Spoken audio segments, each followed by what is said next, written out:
Madam Chair and members of the committee, Mark Johnson, Vice President of Government Affairs for the Washington Retail Association, representing over 3,500 retail storefronts in Washington State, many located in Seattle, here today to express our opposition to this proposed ordinance. While the ordinance seeks to protect retail and restaurant employees from bad work scheduling practices, we are afraid the proposal before you misses the mark and actually will cause harm to the very employees you seek to help. The ordinance is a one-size-fits-all approach that will result in less flexibility and fewer hours for retail employees. I'd like to make three specific points. First, penalty pay.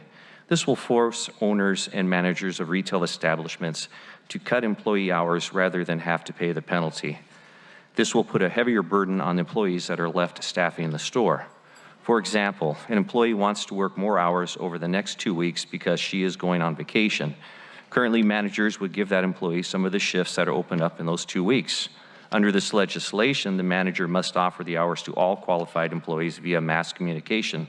Offering the hours directly to the needy employee would trigger penalty pay. Second, time between shifts. According to the proposed ordinance, even if an employee requests to work with less than the mandated 10-hour rest period, the employer will be required to pay 1.5 times the employee's wage. Retailers will not schedule an employee with such a high penalty.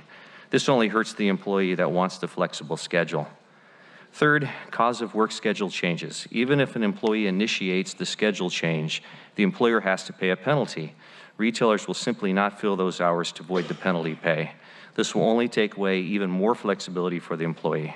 The lack of an employee-initiated exception means that Seattle employers and employees will lose significantly more hours.